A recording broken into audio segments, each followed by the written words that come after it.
Welcome back to the Agentic Insider. I'm your host, Philip Swan. In this show, we explore cutting-edge ideas and trends in AI and data, as well as hear from other industry thought leaders in the AI space. This podcast is brought to you by Iridius AI, committed to safe and responsible AI innovation. Let's dig in.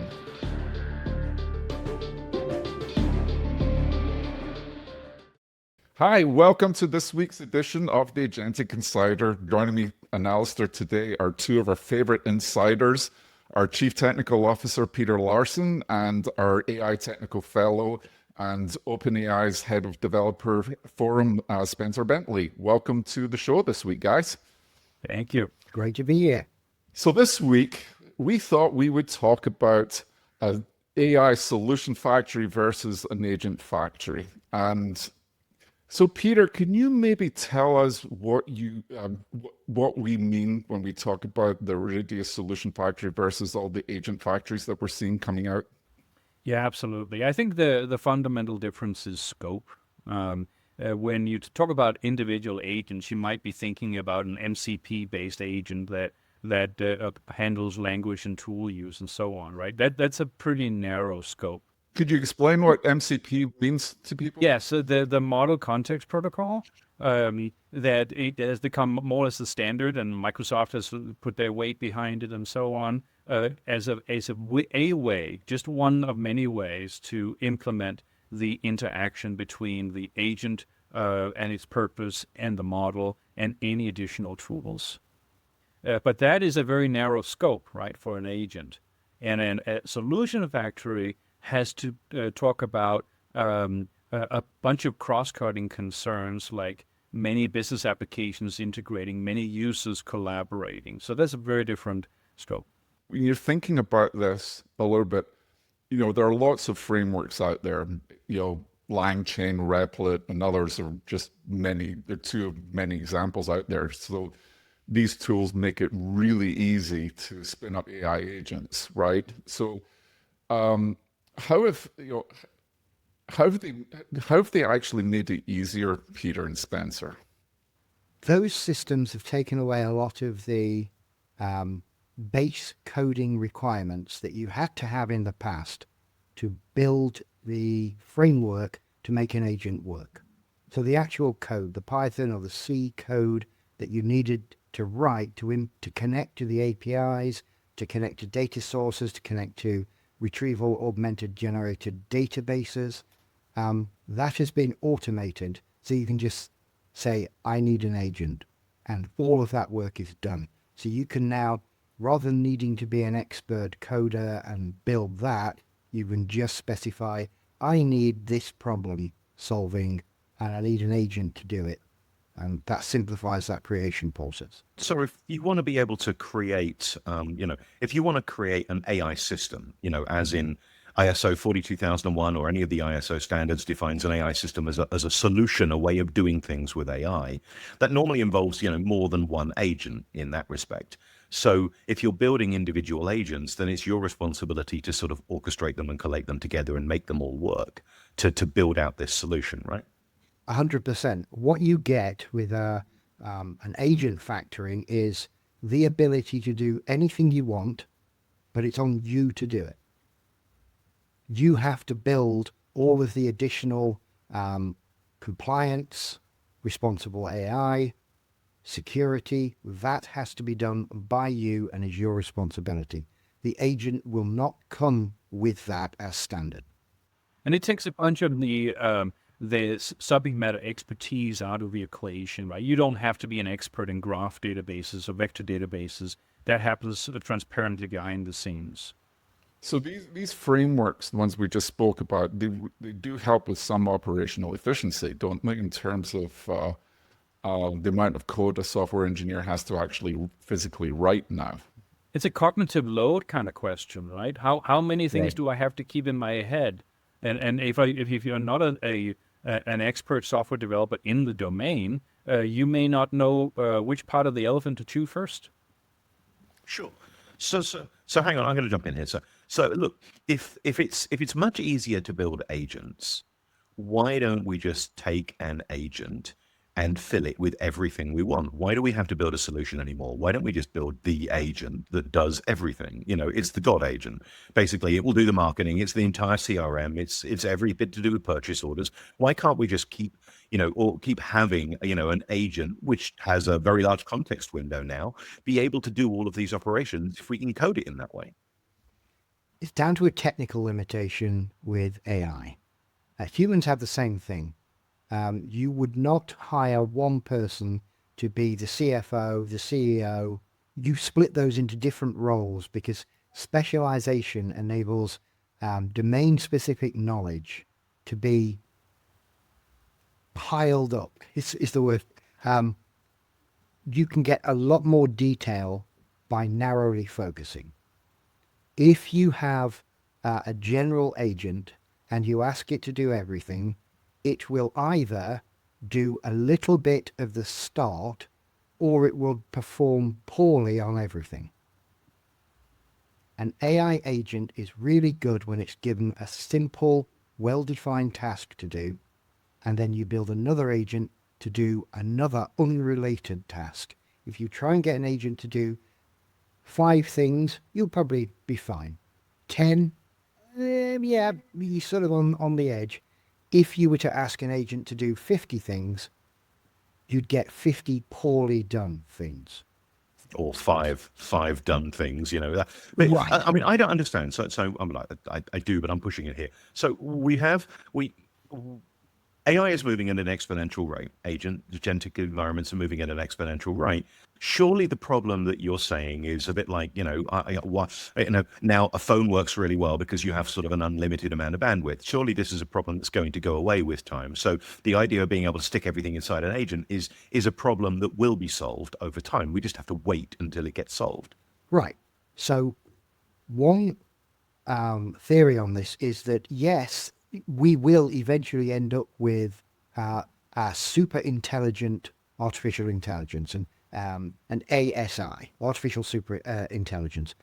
That is a thing that's off in the distance, and it's ruled by just the physics of our world. We don't have enough compute to build the infrastructure required to enable that to be available to everybody. We could build one, and one person at a time could use it, but this has to be used by millions of people, billions of people, and so we simply can't do it due to physical compute limitations.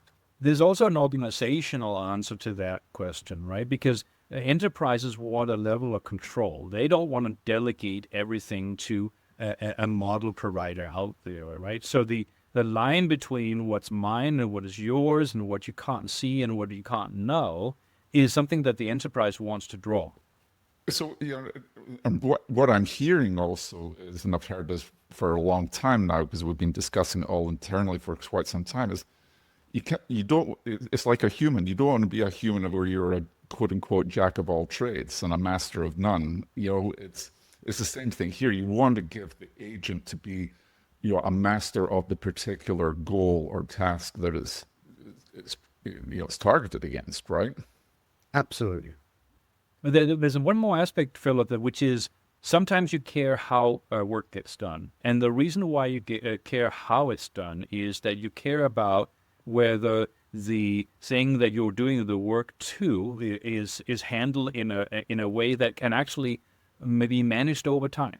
And it could be a safety and compliance concern. It could also be where my company jewels stored, what kinds of bandwidth am I willing to pay for? There's all these physical constraints beyond the ones that Spencer was talking about, which is really enterprise concerns. Right. And scalability. And where does the scalability aspect come into the picture in here?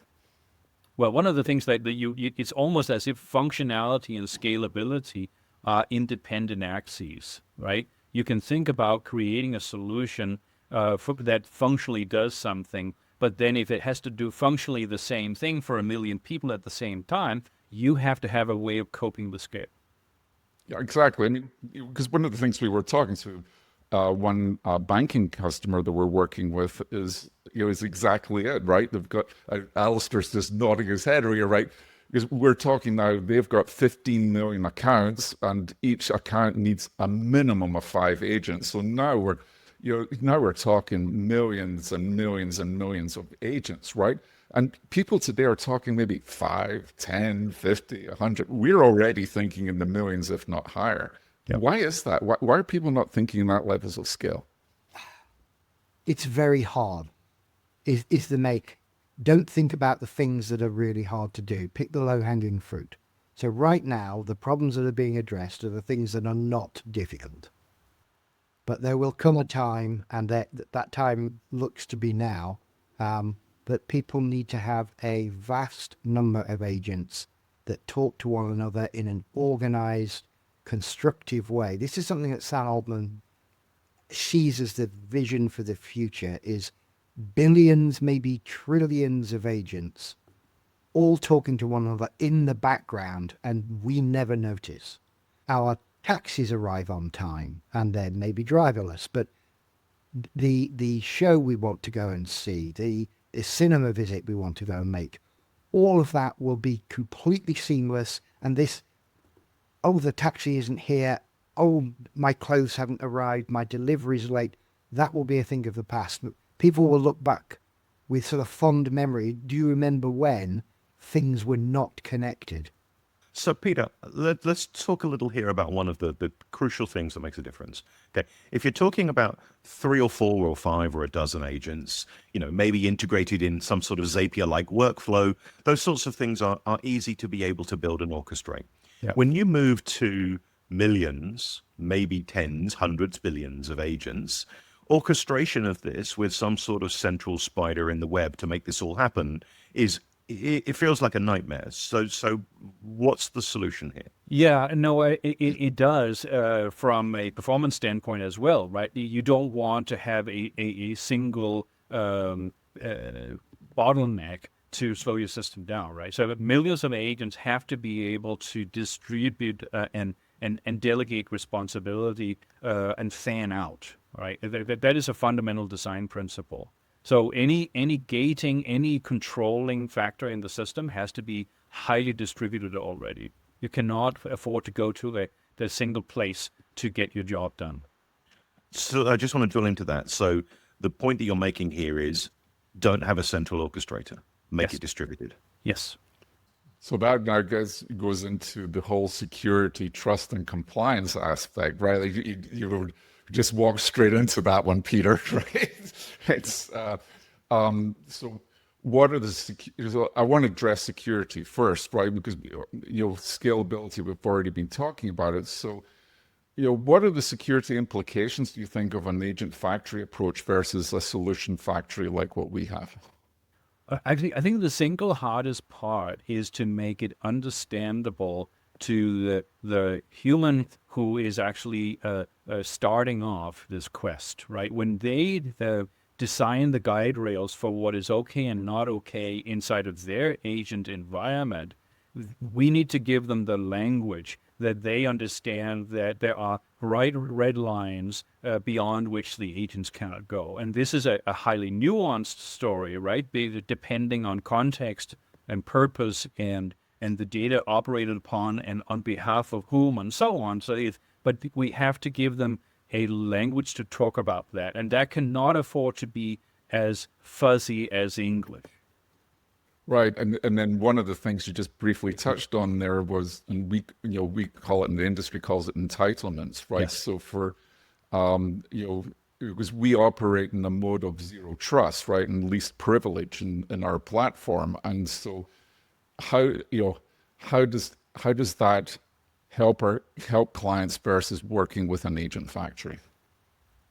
Well, it allows, I mean, whenever, if there's terms that perhaps are familiar to people, right, like sandboxes and other ways of containing the blast radius of something that goes wrong, right? So when you have, entitlements are essentially a way to describe a bunch of nested boxes within which it's okay to do stuff, even at very, very large scale. But you know which box it's happening in, and you can shut the box down as a concept if something goes out awry. You've used the term blast radius before. I've heard you use it several times. I love the term, not for the violent implications, but it does accurately visually explain, like, if you do something wrong, what is the impact, right? So how do we restrict the blast radius of doing something wrong? Well, I think we do it in a number of ways. We make risk and scope explicit to the users defining the task at hand, right? So what we in the solution factory, we'll display risk. It's just like in software development, we have this notion of threat modeling, right? We do risk modeling, and every time we make an agent talk to a user or do something to data, there is inherent risk in doing that. And this is something that is accepted in the workplace today. When a person does something, they take responsibility for mitigating that risk. The agents have to do the same thing, and agents looking at agents have to do the same thing. Sure. I mean, I think so, Spencer. I want to dive in over here. Okay, thousands of regulations worldwide for everything from how you build a house to how you harvest wood.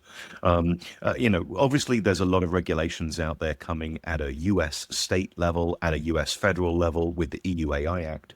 There are ISO standards, there are ANSI standards, then there are guidelines from places like NIST. There's a lot of different documentation and standardization and regulation around AI.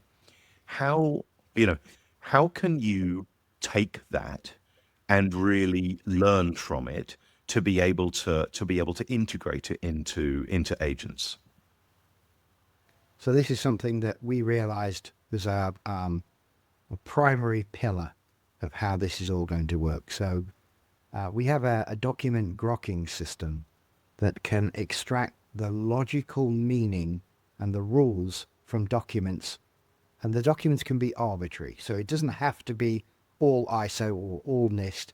It doesn't matter. If it's a document that contains some logical information, here's a rule, don't do this, do this. If it's greater than 10, don't do that.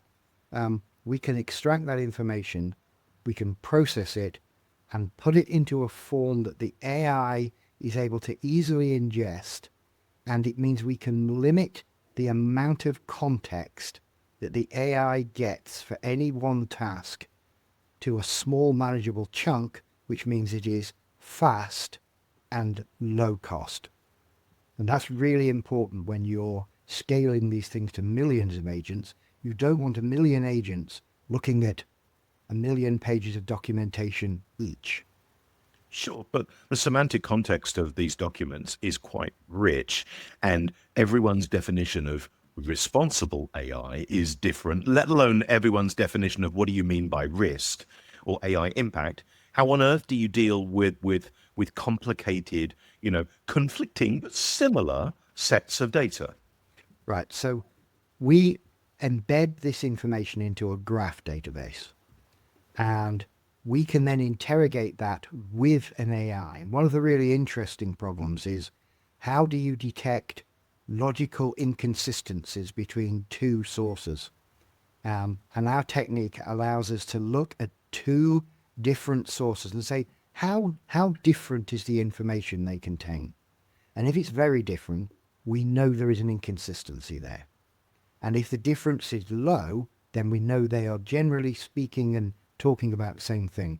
And so we're able to process that extremely quickly and turn the context, as I was saying before, into something that was small, compact, and to the point. Currently, it's done with RAG databases, which are amazing. One of the greatest leaps forwards we've had technology-wise for search, but they have limits. One of the limits is the amount of information surrounding the bit you're interested in. You could be interested in what is the maximum temperature of our machine. Surrounding that information could be lots of irrelevant stuff. And the more irrelevant stuff is wrapped around it, the more difficult it is to find that one thing with high confidence. We're extracting the rules So all of the important things, by definition, get their own special high-value place, and we're able to extract those in real time and tell the AI, hey, this is what you need to concentrate on, which is a big change from how it's currently done. I want to jump in on one thing here, just to make sure that we're clear on this, because we've got 4 provisional patents filed around this as well. So one of the things I think is valuable is that once you've got all of this information, you can pretty easily, you're able to say, oh, which things need to be done in which order. Okay, which means that if you need to be able to, let's say bias is important to you. So, okay, at some point you need to be able to set up your objectives for what you want to do in terms of fairness and bias and inclusivity. And then you need to, then you need to do the relevant things that you would follow through during design of a system. Okay, so part of what's valuable is once you've got all of that information is you can sequence it. Even if there are 1,000 or 2,000 steps that have to be done for a solution based on the standards and things that you picked, at some point you can follow those through. That's a linear, somewhat parallel process that you can work through, which means that you can design something that's compliant by design. Okay, and then you can make sure it's compliant by execution by putting in the hooks to assess this on an ongoing basis. So I think the value out of this is that once you've created this graph, it's fantastic, but it's not on its own the thing you want. What you really want is the way of using it. And I think that sequencing really makes a huge difference. Well, I was just going to say, in supplement to what Spencer was saying, that the disambiguation that people today do when they read these standards is something that we have to cope with in the system as well, right? So when we meticulously extract all the details from these documents, we will indeed have individual nuggets of information that score with high dissonance. And we're going to point them out to a human, and the human will have to make a decision about those, basically so that the system will faithfully carry out their wishes. I'd like to, as we start winding this episode down a little bit, talk about the business value and some of the strategic direction that we're going there. You're sitting in the CTO seat at the table, Peter, and you've been alongside many amazing CTOs during your career. Not so much where, but how do business outcomes differ between using an agent factory and a solution factory? Yeah, I mean, it's a level of abstraction just in the development world, right, where we went from an assembly language to higher level languages. That's essentially the type of abstraction we are achieving. And we are also achieving a level of stability. So one of the things that is important to the enterprise is that you don't change everything all the time. You keep things constant until you have to change them, because then you have predictable outcomes, right? And the agents themselves encapsulate the stability, and then the the solution factory leverages all these nuggets of stability into a larger solution. Right. So, and then Spencer, where do you see the greater ROI? Is it from rapidly deploying many small agents, agent factory style, or investing in a comprehensive AI solution that's enterprise grade? I know that from a business project, how do we measure the business value of each approach, right? I think one of the key things for me is that up until now, creating a new project is a big deal. It's going to involve a lot of hours and a lot of resources, and so people don't try things that are not guaranteed to win. This drops the cost of trying something to almost zero. At enterprise scale, it is effectively zero, which means that you can try lots of ideas extremely rapidly, which gives you a return on investment for we can outpace our competitors. You can change direction extremely quick with really high quality results. You're not changing direction with something that's been stitched together. This is a real end solution and will work at scale. So where I'm going with this, is exactly around that rapid advancement and staying ahead of. Well, nobody can stay ahead of AI, right? Is if you can catch up and you're staying ahead. Yeah. But enterprises don't move that way, right? They want to future-proof their approaches. So if they invest heavily in agentic solutions, agentic factories versus a solution factory, what kind of debt are they going to be ratcheting up as a result of doing that? I mean, sprawl, I would say. Your code is sprawling at a low level, and you don't have the organizational principles that a solution factory could lend. So quality issues, security issues, you name it, you're going to have it. It's like, it's technical debt. Yeah, absolutely. So, hey, I just want to say, I know Philip's, you're going to wind this up in a second, but I just want to say this is, now that we've filed the 4 provisional patents, it's nice for us all to be able to get here and have these conversations, which we haven't been able to have when we've sort of been in a bit of a stealth mode. So this is nice to be able to get out there and actually have these conversations publicly for the first time. So it's nice. I got one for Spencer, because that really comes out of your OpenAI developer forum expertise, right? So, as you know, many companies not only interested in AI, but they're looking at co-pilots, assistants, or an internal GPT-4 based advisor. All the, you name it, they've got there. What lessons can the industry learn from the early adopters that you've seen about using a solution factory approach to deploy these responsibly? And I'll give you an example. So just like one example, right? Morgan Stanley, right? They built a GPT assistant that had strict guardrails, right? And it met compliance, right?